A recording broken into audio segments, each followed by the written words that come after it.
Pemirsa, terima kasih Anda masih menyaksikan berita Papua pagi ini. Dan bagi Anda yang baru bergabung bersama kami, akan kami hadirkan kembali 3 berita utama kami.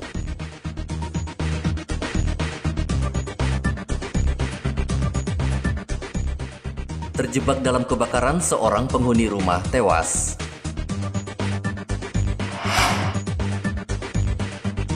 Edarkan sabu-sabu melalui jasa ekspedisi, 3 pengedar ditangkap polisi.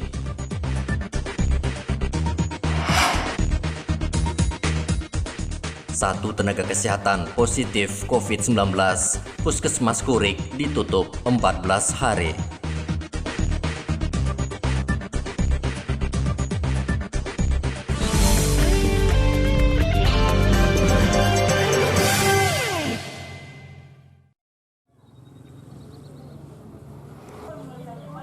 Satu tenaga kesehatan positif COVID-19, Puskesmas Kurik ditutup selama 14 hari. Satgas COVID-19 Merauke pekan lalu melakukan tes swab terhadap 10 tenaga kesehatan di Puskesmas Kurik. Tes swab dilakukan karena nakes sempat melakukan kontak fisik dengan pasien COVID-19 yang datang berobat. Dari hasil tes swab, 1 tenaga kesehatan dinyatakan positif COVID-19. Karena Puskesmas Kurik ditutup, seluruh layanan kesehatan dialihkan ke Puskesmas Kumbe.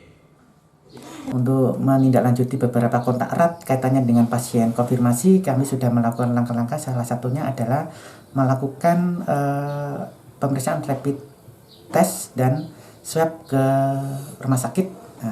Hasilnya untuk tenaga medis, tenaga kami ada 9 tenaga perawat kami, nakes itu untuk sementara hasilnya antigennya negatif ya untuk nakes, tapi 1 yang positif, yang 1. Setelah kami yang 1 ini yang mana Pak? Yang training survey itu bukan? Bukan, yang 1 ini adalah salah satu tenaga perawat kami. Itu positif. Mencegah penyebaran COVID-19, seluruh ruangan di Puskesmas Kurik akan disemprot cairan disinfektan. Muhammad Ridwan melaporkan dari Merauke, Papua.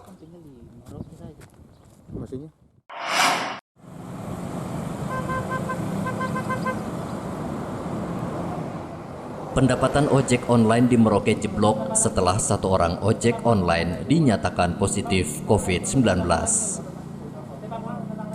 1 orang ojek online positif COVID-19 setelah kontak fisik dengan salah satu penumpang pesawat di Bandara Mopah, Merauke.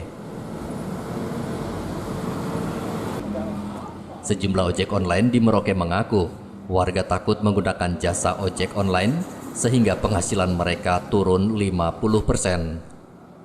Sebenarnya yang terpapar itu individu bukan Gojek ya, jadi buat masyarakat kalau bisa berpikirnya jangan Gojek. Kalau Gojek itu membawa nama perusahaan, karena ini hanya individu dan orangnya juga sudah diamankan. Jadi kalau mau dibilang Gojek aman. Aman gitu ya, tidak masalah ya. Tidak masalah. Nah, sejauh ini ada penurunan enggak omset selama ada isu itu?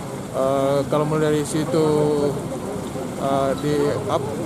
masyarakat, ya, omsetnya menurun jauh sekali. ya. Sampai berapa persen orderan ini yang turun? 50% ke bawah lah. 50% ya. Dan memang banyak teman-teman driver kesulitan untuk menjalankan orderan. Rasakan itu Mbak? Iya benar, sangat merasakan sekali Bapak. Berapa persen penurunan orderan itu? Ini sudah sedikit menurun, padahal mulai dari kenaikan ini kan sudah mulai tinggi untuk perminatnya untuk pesanan Gojek. Setelah ada kabar tentang adanya driver isunya ini, orderan semakin menipis Pak. Menipis ya? Sudah menipis. Setelah itu, setelah mendapatkan orderan, CS-nya juga selalu konfirmasi apakah betul. Kami tetap memberi edukasi bahwa kami sesuai dengan protokol kesehatan. Untuk mencegah penyebaran COVID-19, Satgas menghimbau seluruh ojek online di Merauke menerapkan protokol kesehatan yang ketat saat beraktivitas.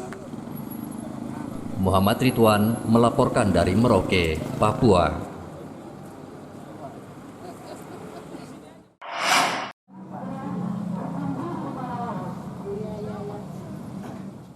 Satgas COVID-19 Papua mengizinkan 28 kabupaten di Papua membuka sekolah secara bertahap.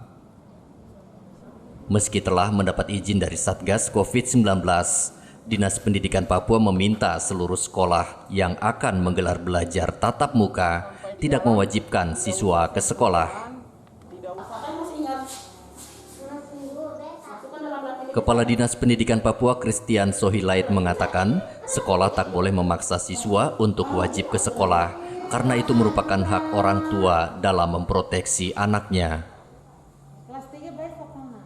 Tidak ada masalah. Kenapa begitu? Kenapa? Karena orang tua dia rupanya lebih tahu situasi yang ada dia tidak takut sekolahnya, tapi dia takut daerah ketika menuju ke sekolah atau pulang dari sekolah. Dan ini kasus ini terjadi di beberapa provinsi yang lain, dan kami tiap hari diskusi dengan semua kepala dinas pendidikan seluruh Indonesia. Karena itu tadi pagi juga kita baru diskusi dengan beberapa dirjen dan menteri.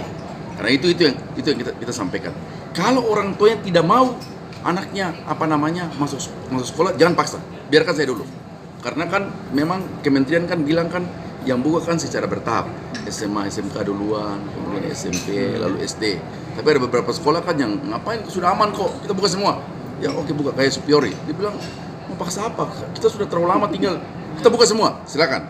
Tapi yang penting rekomendasi dari ini.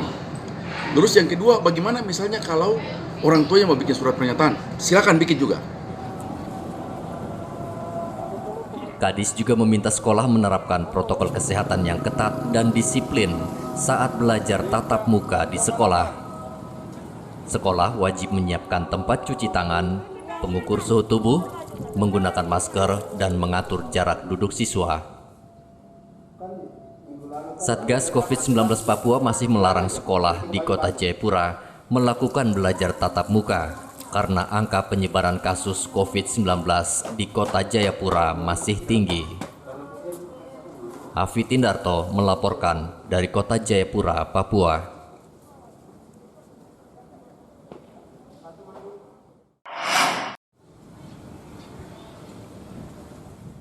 Setelah dirawat selama 1 pekan, seorang pasien COVID-19 di Kabupaten Merauke dinyatakan sembuh. Pasien COVID-19 tersebut dinyatakan sembuh setelah dirawat di RSUD Merauke selama 1 pekan. Pasien wanita berumur 63 tahun dinyatakan sembuh setelah dites swab hasilnya negatif. Juru bicara Satgas COVID-19 Merauke Dr. Neville Muskita meminta pasien sembuh wajib karantina secara mandiri selama 14 hari. Ya, kemarin kami laporkan 1 pasien konfirmasi positif yang dinyatakan sembuh.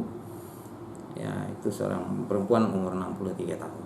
Dirawat sejak tanggal 28 Juli 2020. Jadi 1 minggu lebih lah. 1 minggu lebih ya. Minggu lebih.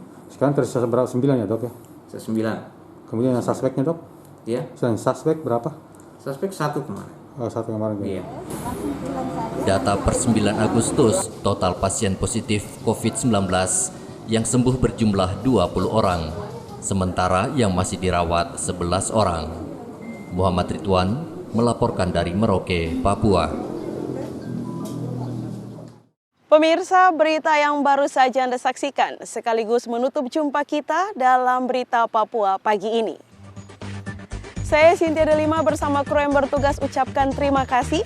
Kami pamit undur diri. Selamat pagi, semangat pagi, Wanyambe.